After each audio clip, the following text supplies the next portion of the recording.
On April 6, 2026, a court in Tamil Nadu handed down a sentence that stunned the Indian legal establishment.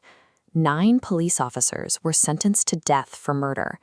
It is an outcome so historically unusual that it made international headlines. The victims were P. Jayaraj and his son, Bennix. In June 2020, local police arrested the 2 men, claiming they had kept their mobile phone shop open past the strict pandemic curfews enforced at the time. Investigations later revealed those charges were entirely fabricated. But the false charges were only the beginning. Within days of entering the Sattankulam police station, both unarmed men were dead, having suffered catastrophic internal injuries while in state custody. Civil society celebrated the death sentences as a milestone for police accountability.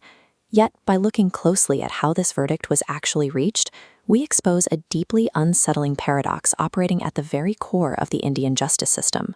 To hand down these death sentences, the trial judge had to classify the crime under a specific legal doctrine, the rarest of rare. The court argued that because these police officers abused their statutory power to protect citizens, their crime met this exceptional threshold.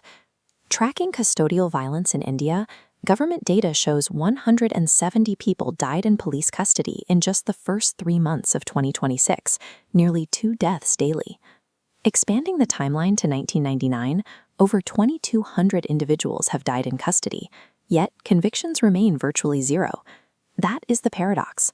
By legally branding the Sattankulam murders as the rarest of rare, the justice system successfully punishes one horrific event, but willfully categorizes everyday police brutality as an isolated anomaly rather than the statistical norm. The details of what happened inside the Sattankulam police station are harrowing. Over the course of a single night, multiple officers systematically beat the father and son with lathis and iron rods. As the assault continued, the officers forced the bleeding men to wipe their own blood off the floor with their clothes to destroy the evidence. For this abuse to continue, the police needed outside help. Their first layer of protection was a government medical officer. Despite the victims bleeding profusely and requiring multiple changes of clothes, the doctor negligently signed a remand certificate declaring both men fit. Next came the judicial gatekeeper. The local magistrate is constitutionally mandated to physically examine detainees for signs of police abuse before sending them to jail. Instead, he ordered Jayaraj and Bennix to judicial custody while standing on the balcony of his house, without ever physically inspecting them. This reliance on brute force stems from what experts call a forensic deficit. Because many local police units lack training in modern scientific investigation techniques, officers frequently resort to the third degree to extract confessions and assert authority. Violent officers are one half of the equation. Custodial torture depends on an ecosystem of medical and judicial gatekeepers who actively look the other way. After the men died in the hospital, the local police immediately initiated a cover-up.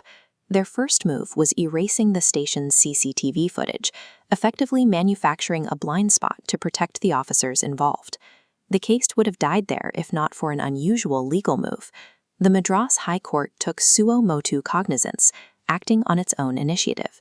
They ordered local revenue officials to physically seize control of the police station to stop any further tampering with evidence. That intervention allowed the Central Bureau of Investigation to step in and match the victim's DNA to blood splatters found on the station walls. The case turned on a rare moment of internal dissent. Head Constable Ravati broke the unwritten blue wall of silence and testified against her own colleagues. To secure this single conviction, it took a miraculous alignment of high court intervention, forensic science, and a whistleblower. The fact that all of this was necessary proves that the standard machinery of justice is completely broken. While the public celebrated the 9 death sentences, legal scholars are looking ahead to the appellate process. There is a massive gap between what a trial court sentences and what the higher courts actually uphold. Look at this graph showing Supreme Court death penalty confirmations between 2023 and 2025. Over the last 3 years, the Supreme Court has not confirmed a single death penalty, with the trend line dropping to 0 and staying there. Higher courts have grown increasingly skeptical of capital punishment. They strictly enforce mandatory psychological and mitigation evaluations, frequently choosing to commute death sentences to life without remission. Because of this judicial skepticism, the uniform application of the death penalty for all 9 officers is legally fragile.